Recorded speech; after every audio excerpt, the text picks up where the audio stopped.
You're listening to the Dynamic Thinking Project podcast. This is episode 40, and today's topic is Absentia or missing people. Hey everyone, Adam Musalli here. Welcome to the Dynamic Thinking Project podcast. If this is your first time listening, then thanks for coming. This podcast is released every Friday, and show notes are found at the website, themindtechinstitute.com. It's all one word. Come back often and feel free to add this podcast to your favorite RSS feed or iTunes. You can also follow me on Twitter and Facebook. All links are in the show notes and website. And now, let's get started. Since episode 38, Targeted Individuals, I've received many emails asking me to talk about missing people. As I mentioned the book Missing 411 by David Paulides, who was also in law enforcement for maybe 20 years and spent many years researching into the subject of missing people. However, and before I start, I have a little disclaimer here. This is one of those episodes that you may feel a little unease or keeping your doors locked. Absentia or Absentia, if you are from the United States, is real. And it happens a lot.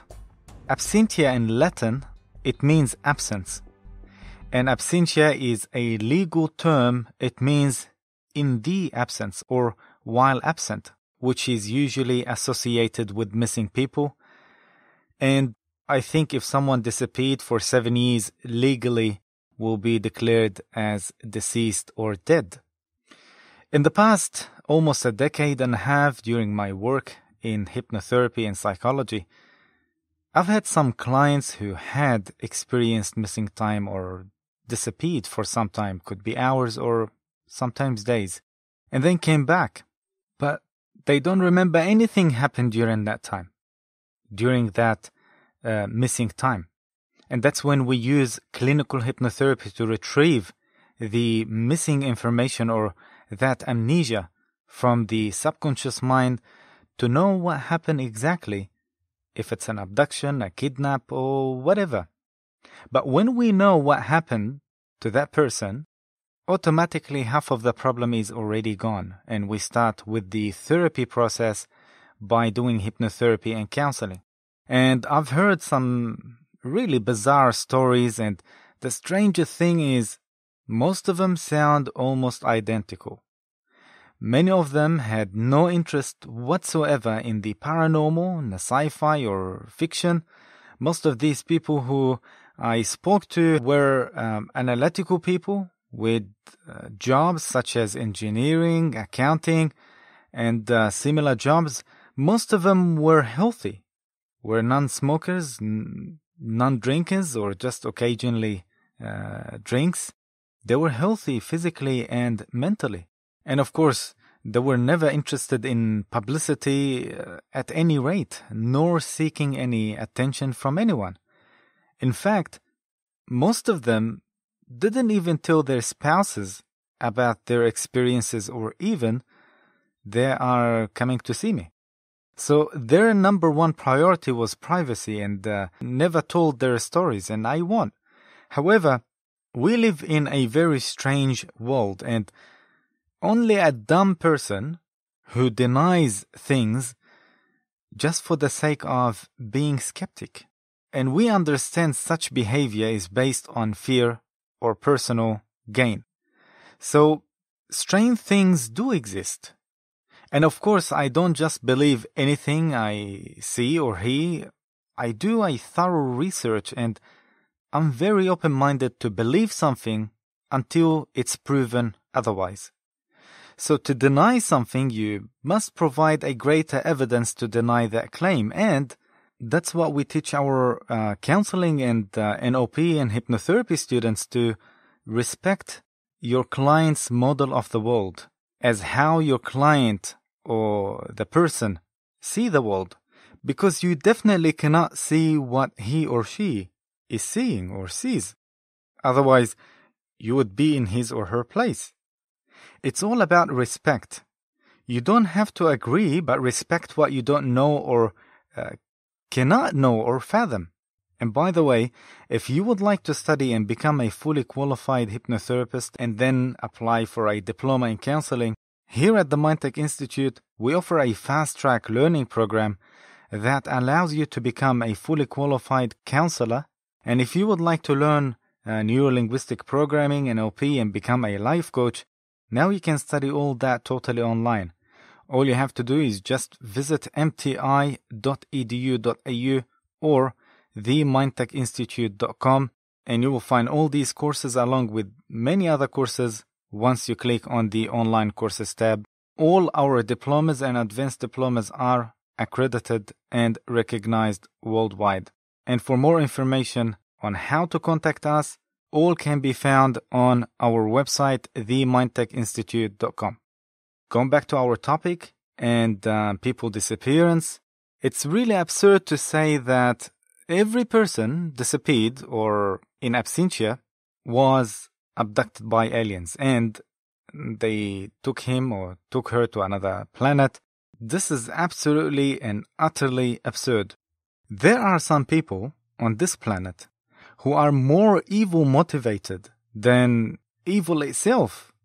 And they are capable, those evil people are capable to commit the most heinous act just to justify their twisted urges or even for financial gains, such as abducting children to sell them, or even adult and children for organ trades, or sell them into slavery, and of course, other purposes.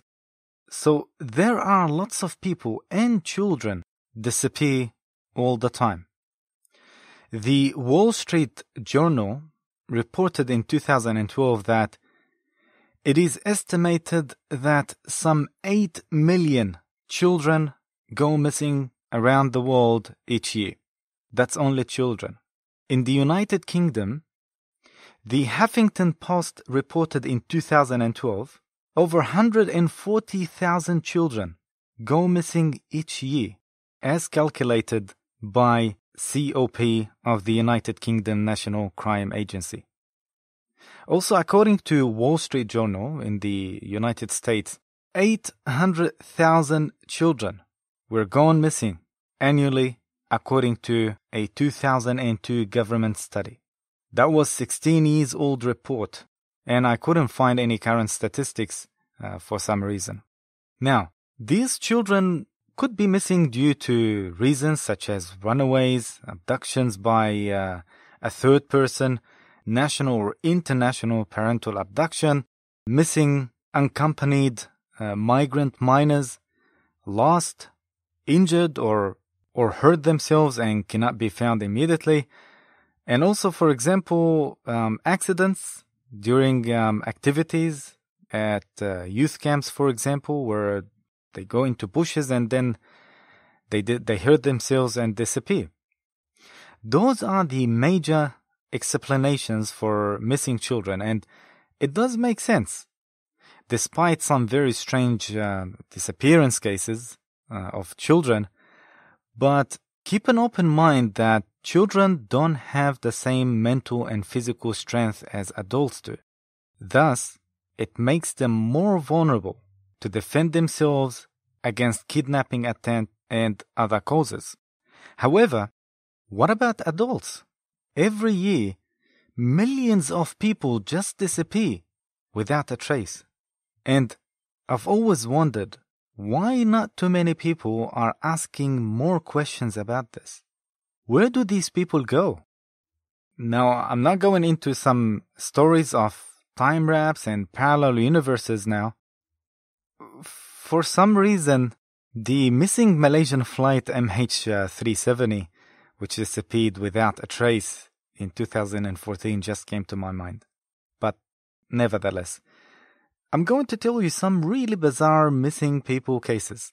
I'm only going to say their first name in respect to their privacy and maybe grieving family, although you can find their names online, and I'm sure there are a lot more cases, but these cases will make you scratch your head for a while.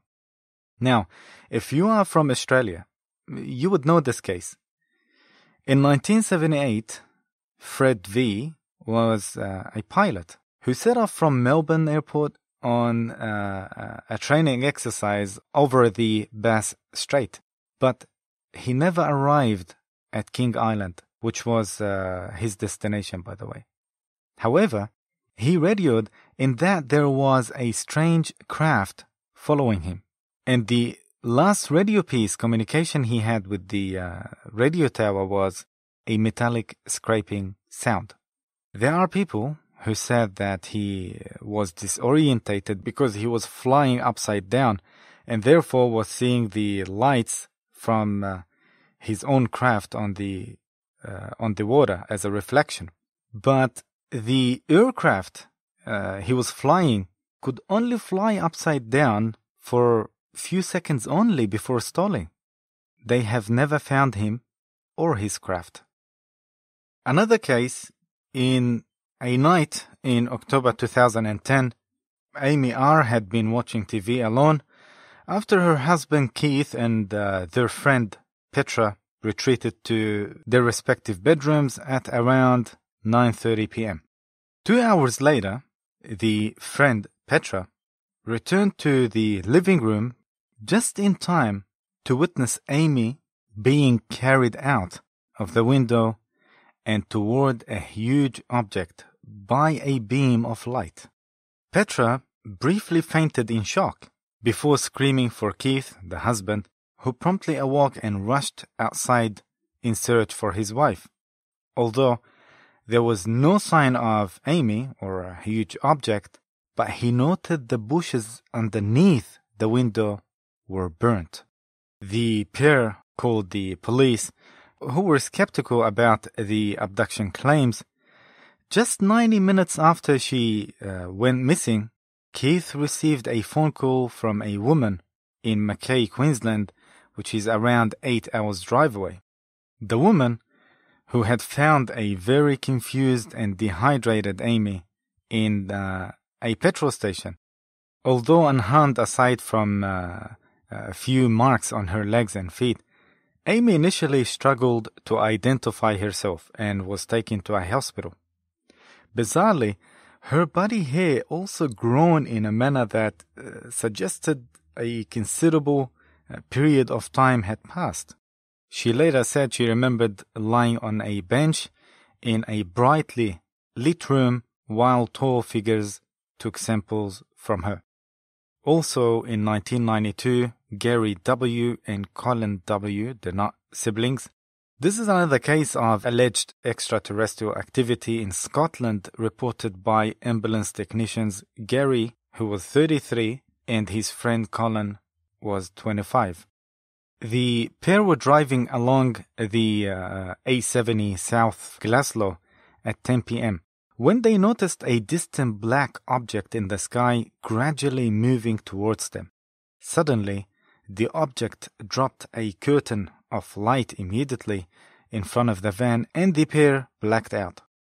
They awoke to find that not only had an hour passed, but their van was now facing toward the opposite direction, despite neither of them remembering turning around.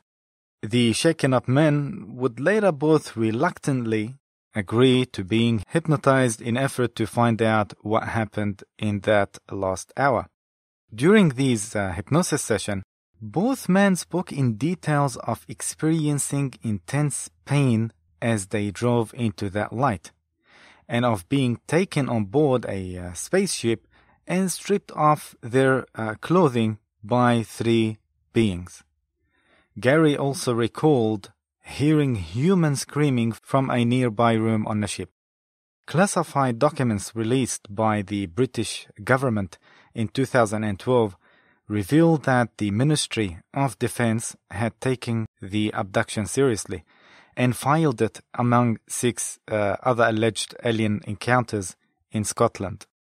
Now, during the hypnosis session, both Gary and Colin spoke in details of experiencing intense pain as they drove into the light, and that may explain the claims of some people who say when they were abducted, they went through a solid wall or glass because apparently that beam of light had defragmented or separated their body into atoms to put them back together somewhere else, which is the theory of teleportation.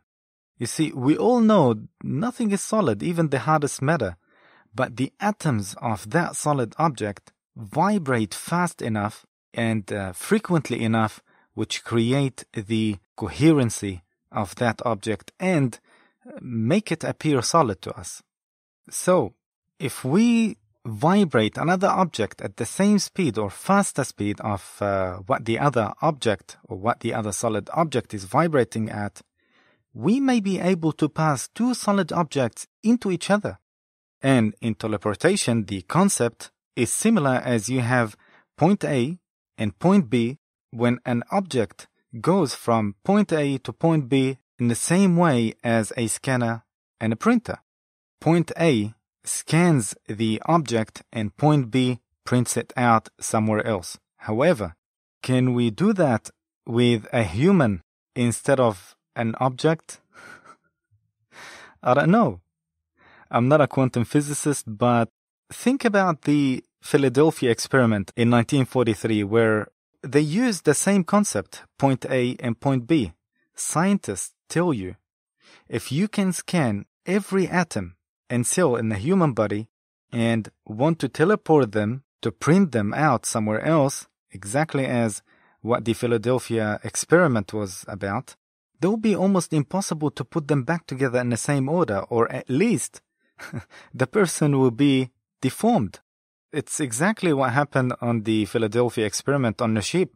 When the ship reappeared again, the crew or the people who were on the ship, they were molded in the steel iron, like the walls, and like half of the person, his head will be on the other side of the wall and his legs will be on the other side of the wall. So everything was molded in together.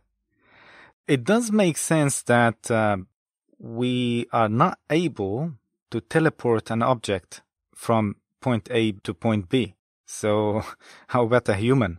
But if extraterrestrials are doing this, they might be a whole different story. Think about the technology we have achieved in the last 25 years. Only 25 years. Now, think about those extraterrestrials who may have existed 1 million years before us. Only 1 million years. And a million years is nothing to the universal clock, by the way. The universe is 13.8 billion years old. So imagine what they could have achieved in only 1 million years before us. I'm sure probably they mastered the time and space. We stuck into the third dimension. So probably they mastered time and space. They have mastered how to appear and disappear at will, which is now we can achieve that through nanotechnology, for example. But think about how much they could achieve in 1 million years. And I'm sure there are many cases similar as Gary's and Colin's case where clearly people have been abducted by something, such as the case of Travis Walton and his 6 co-workers and friends back in 1974 or maybe 75. There is even a movie about this case called Fire in the Sky. And once again, I'm not saying every missing person case is related to paranormal causes. In fact, most cases are related to normal causes unless if abnormal behavior of some evil person, such as kidnapping and others. So not every missing person is abnormal. And what I like about David Paulides' book is he clearly says that. He says, I haven't came to any conclusion of why these people are disappearing, but definitely it's a phenomenon. And once again, if you are interested to learn NLP, hypnotherapy, and other online courses, just go to the mindtechinstitute.com, click on the online courses tab, and you can enroll and study online. And if you're interested in becoming a counselor, we also have a diploma in counseling as well as other diplomas and advanced diplomas. All our diplomas and advanced diplomas are recognized globally. We provide fast-track learning and also through a program called Recognition of Prior Learning, where you don't need to study or sit down in a class, but it's based on your experience, and of course there are some conditions apply. And if you want to know more about that, you can contact us. All our contact information are on the website mti.edu.au or themindtechinstitute.com. That's it for today. Thank you for listening. If you have any questions or if you have any requests for any topic or any subject that you would like me to talk about, you can now email me. The email is on our website, themindtechinstitute.com. And don't forget to like, share, and subscribe, especially if you are listening to this podcast on YouTube. The Dynamic Thinking Project podcast is released every Friday. Until next time, take care and enjoy your weekend. This is Adam Muselli, signing out.